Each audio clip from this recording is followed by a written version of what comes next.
Greetings and welcome back. Today we'll be looking into an important topic called secular humanism.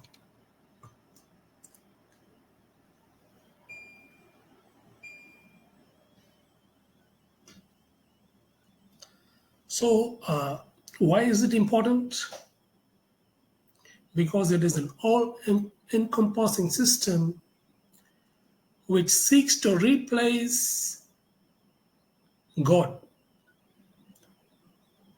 Okay, it is a system which humanism is a system which will seek to replace the place of God in society.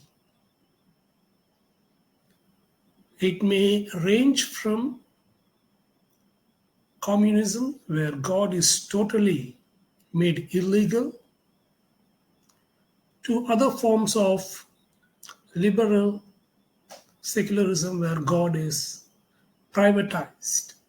You can do privately your God thing. Now, why does it matter? It matters because it will alter the moral fabric of the society. Okay, so if a society is based on religious morals, it will look entirely different from a society which is not based on religious morals, where religious morals are possibly an option or not even an option. So that is the secular drawing the line for religion. You're giving you some private space, otherwise you'll be totally banned, as in communist countries. So that is why secular humanism is a very important study for Christians. It is a direct attack on them, okay, because they are the, in a way, soft religion who are not going to do the Islamic thing, at least, okay. So you cannot try it with Islam, where they can mix it up a little bit, but there will be strong reactions and assassinations and all those things, because Islam is a political religion, and if you bring in some form of substitute, they cannot accept it, whereas Christianity can function without politics. Okay, if you privatize, if you ban it, they'll still function. That's not a problem generally, but of course the problem for the people who are in that geography, in the sense they have to make some sacrifices like in early Roman Empire and all those things, at least for a time or so. Consider North Korea, all the religious people in North Korea who want to follow any religion, not just Christianity. It is not allowed. So it was in the former Soviet Union. Okay, it was a very Christian country, Orthodox Christian country. Then Lenin and Stalin made it totally secular. It was totally anti-God, anti-Christian country. And then again became a Christian country. And I really appreciate the fact that it became officially Christian. It'll take some time to, sit down into society, definitely, because of the communist effect, but that will not be a problem for Christianity. Just a matter of time. For insider movements, there are a lot of insider movements going on inside, quietly, different denominations. Within CSI, within Roman Catholics, they'll have their own, grassroots level prayer meetings and other activities which will be going up, which will, pick up stream as long as they are free to do that. So you don't need to come top down for Christianity. That is totally unnecessary. It can function in a very decentralized way, house churches, prayer meetings and stuff. and they are happy with that, but they will not be happy with injustice in society. Okay, if secularism comes, injustice, okay, allowing something like abortion in the name of rights, where the mother has a right to kill the child. And that is why there was a serious pushback in the United States, and they were able to even vote for Trump. They were not happy with him, definitely, but they were willing to vote for Trump and bring about some legislative relief. Even they were surprised. So, same injustice with secularism. Christians will, in society, things like racism, things like slave trade. So Christians were in England foremost with banning transatlantic slave trade. Okay, the buying and selling of humans, because they dehumanized the Africans, especially from the West Coast, for this purpose. But Christians were able to pass the law which banned transatlantic Africa to America slave trade, and that is also attributed to William Wilberforce, who was an evangelical Christian who formed this Clapham sect, okay, to fight these things. Again, you can see that Christians have a problem with secularism or anything which will promote injustice. It could be Hinduism, it could be Islam. So if that is there, then there will be a problem, because there is a ethical clash. Okay, and as long as they have majority, they will put forward their view. Otherwise, of course, they will have their prayer meetings and try to move on with their lives. So in other words, secular humanism's goal is to replace religion. It started with that goal of replacing religion, and it was able to replace religion in some countries like China, North Korea, Soviet Union, Cuba. I do not know other countries where Christianity is banned, but these countries, in Mongolia, all those were communists, secular governments were totalitarian. Okay, and they were able to replace religion, ban all religions, including Christianity, not just Christianity. So that is why it is an important topic.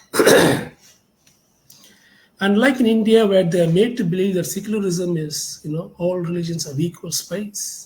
Yeah, all religions have equal private space, of course.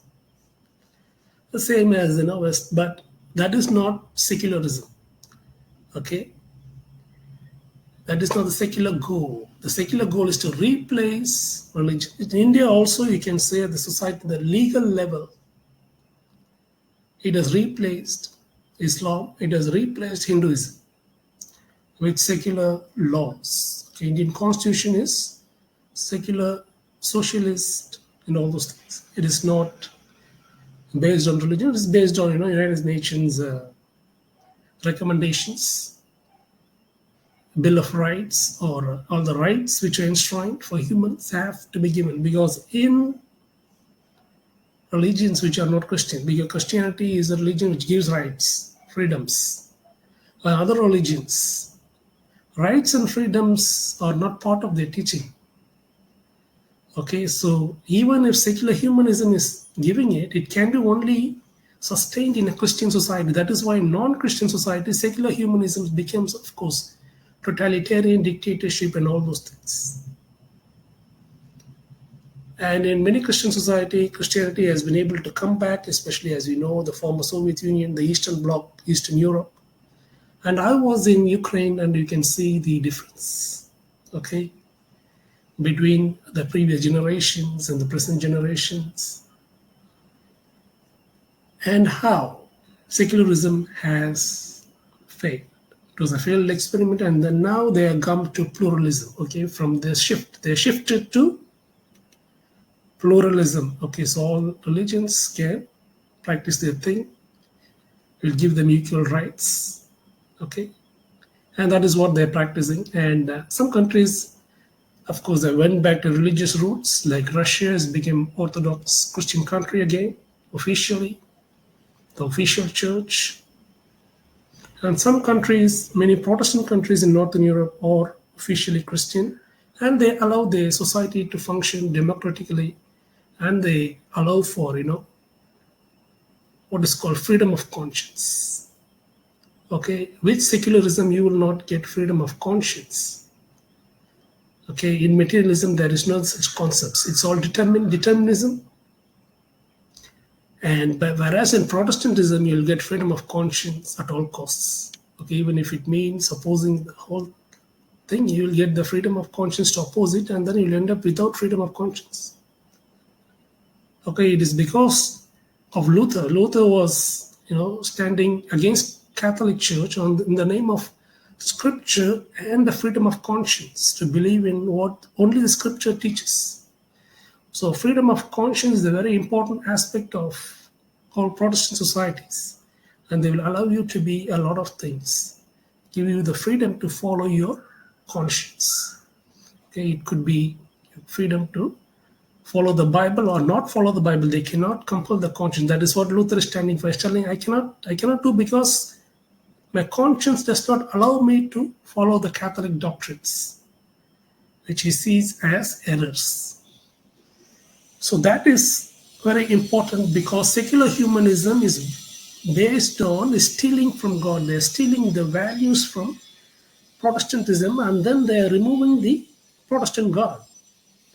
Okay, and then replacing it with human authorities, and slowly trying to remove their religious foundations.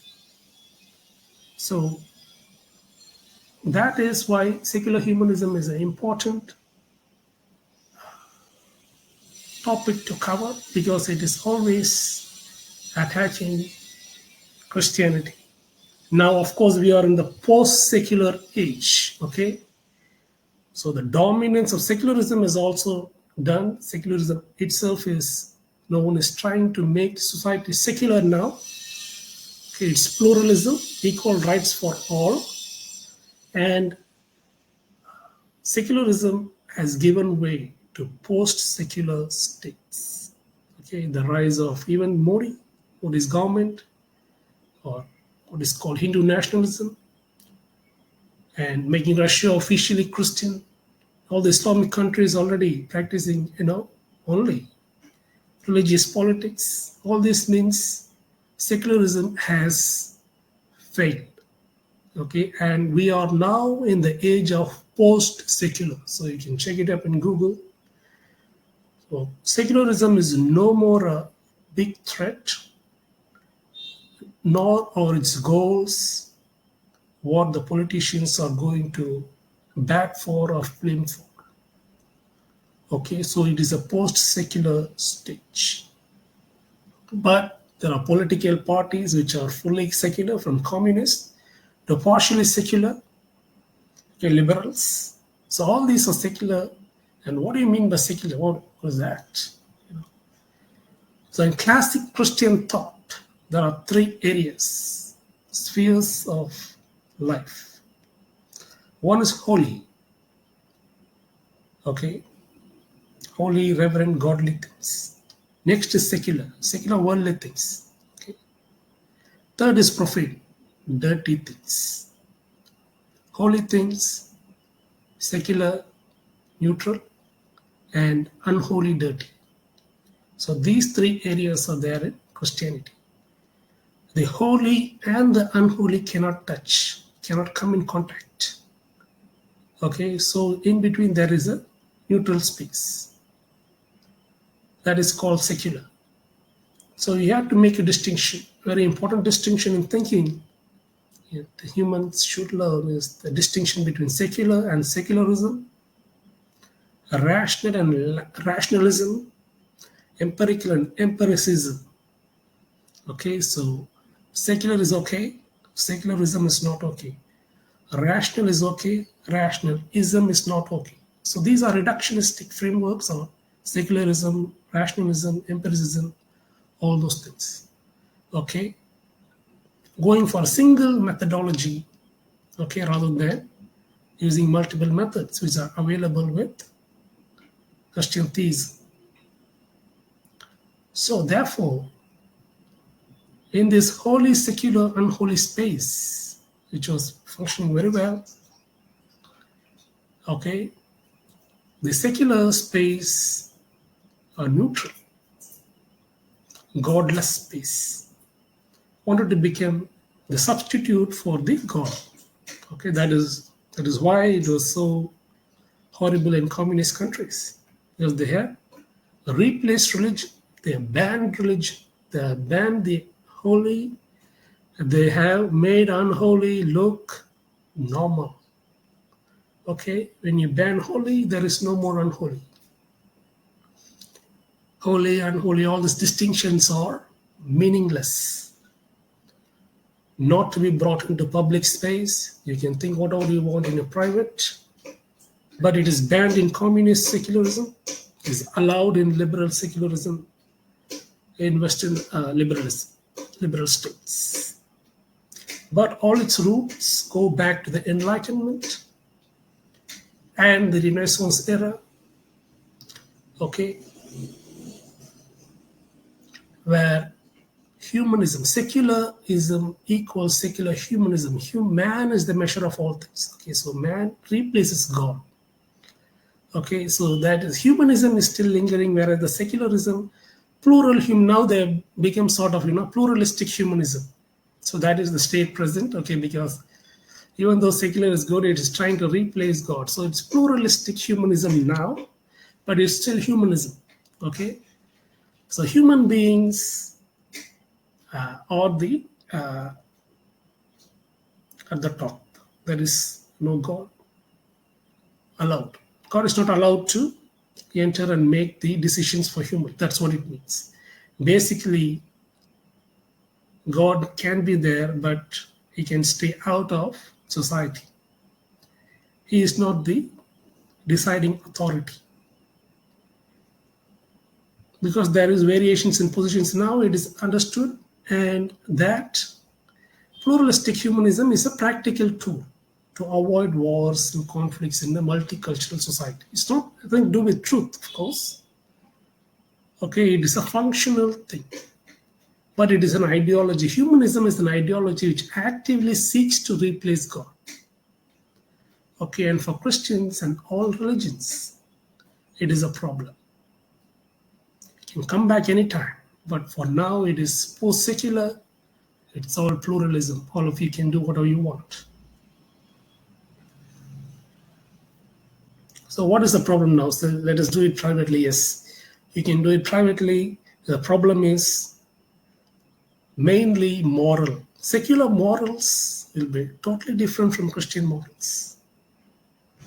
Okay, because Christian morals are based on authoritative teachings, clear right and wrong, whereas secular morality is relative. Okay, you just decide whatever is convenient and you go on. As long as it is not illegal, they are okay with that. Okay, as long as it is not illegal. Whereas Christians have very clear ideas of right and wrong based on scripture, and they will want that to remain in society because it is there for the past 2,000 years or so. And replacing it will have severe repercussions. And the slow process of secularization has given way to the seeing that religions are very important for society, and they have stopped doing that. Opposing religion. Even in Chinese communist government is building churches, okay, a lot churches for people, and they're promoting Christianity because they see that Christian West is doing good. So they want to transform their land from superstitious religion, and they are okay with Christianity. You can see that even in Tamil Nadu, many rationalist movements are okay with Christianity. To some extent, not they do not oppose it as much as, of course, superstitious Hinduism. Okay, so the point is there is an ethical issue. So here we have moral absolutes in Christianity. God says you should not do this thing. Do not murder. In secularism, there is no Thou shalt not murder. That is why the communists were killing in thousands. Example, Pol Pot, Ceausescu, Neuer, Stalin. They were killing people in the millions because killing is not a problem. Because there is no absolute, no, do not kill. I was just watching a DW, German channel documentary on communism. And the final conclusion was communism does not have a thou shalt not kill. And that was a big problem. They will end up killing a lot of people if that they are opposing. There is no rights, idea of rights. There is no right to dissent. You cannot oppose them. So all this will be gone, and relativism, is very tricky. As long as convenient for whom? The powerful. Of course, you need power to exercise that convenience. And political power becomes a very convenient way of obtaining that moral freedom to decide what you want to do, since there is nothing. There is no God to tell, thou shalt not. So that is a very important problem with secularism. There is no clear right or wrong.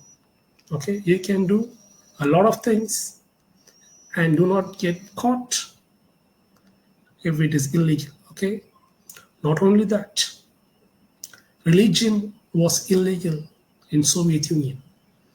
Okay, and if you're a believer, it was bad luck. You have to show your real commitment and make the sacrifices. Maybe they'll kill you slowly, if not immediately. So that was the plan, and it did not work out. So that is the problem. Okay, so there is no clear right or wrong in secular humanism or moral relativism, because there is no God, there is no moral law, there is no moral law. You cannot decide between right or wrong. So that is secular humanism. Now humans can decide. Okay, collectively and individually you can decide, and that is humanism or relativism. There is no true right or wrong. We're just making it up for our convenience, for our betterment, or whatever you want to tell, whatever they want to tell. It is made up morality, fake morality. Okay, there is no morality in secularism. It's a moral universe. There is no morality in the universe as such, but we as social animals seem to need that to function better, and therefore you can make it up. Okay, but the problem is that showed that humans are incurably moral. They cannot avoid it. They cannot avoid right or wrong. Okay, in everything, they found that they are unable to avoid this concept of right or wrong. They need to know whether this is true or false. They cannot deny it. So as a test for truth, undeniability is a test for truth. Okay, so truth itself is undeniable. Okay, so if you say something, it has to be true. It has to be there. Okay, otherwise it's meaningless. What are you even telling? Okay, so undeniability is a test for truth. And in that second, most important is right or wrong. Humans are unable to deny it. Undeniability is a test for truth. Yes, right or wrong, true right or wrong exists. Okay, and you can see that going on and on in philosophy, but this is what concerns us. Undeniability as a test for truth will show us that both truth and morality are real. You cannot avoid it. You cannot keep going denying it because it is real. So that is the only conclusion, reasonable, rational conclusion. So how you are going to deal with it is different with humanism. With humanism, since it's undeniable and unavoidable, you're going to make up something and go. Okay? It's going to depend on who is powerful, what their views are, and when it comes to democracy, then in liberal democracies, the vote bank will decide a lot of this. Okay, and the funding source. Now, in a country like India, they will not be able to, institute laws which contradict the UN requirements of rights, even though they have the vote bank wants, suppose the vote banks wants caste system to be made legal, okay, and institutionalize discrimination. What the United Nations will do is the United Nations will sanction India and stop all the funding and business and then make it like North Korea. So because of these practical problems, okay, of living in the global village, India needs to comply with United Nations requirements of all the rights and privileges for humans, and laws need to be made along those lines. Okay, so that's how it will work when it comes to secularism. Those funding and those power, and those who power need to stay in power. They need to get the funds and do something to make the people believe that they are good enough to be in power, especially in democracies, and that this funding or not having sanctions, in other words, avoiding sanctions, is a very important criteria for what laws a nation has adopted. Okay, so that is how secularism will work once it's practical. So they're going to take the practical path, get the money, remain in power, show ourselves as good rulers, democracy. So that is a way to control it.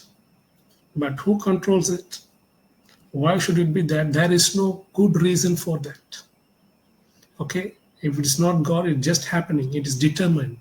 Some form of determinism or fatalism is at work. Okay, that's how it is working out. But thank God it did not work out, because they can see that religion is also, humans are incurably religious. It's not going to work out if you ban religion, and therefore they have decided to make it pluralistic. So you can do your religious stuff, you can promote it, and pluralism. So pluralistic humanism, okay, so that is the best they can do it for now. The post-secular state, the anti-religious agenda is there on the left. Of course, the extreme far left, there will be an anti-religious agenda, shooting Trump, or eliminate the guy who is going to support the religious guys and all those things.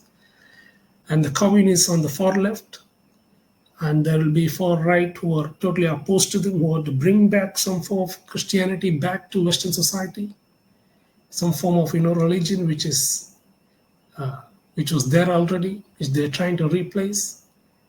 And therefore there will be this space where they can adjust, give and take, and do politics. Okay, there's nothing more.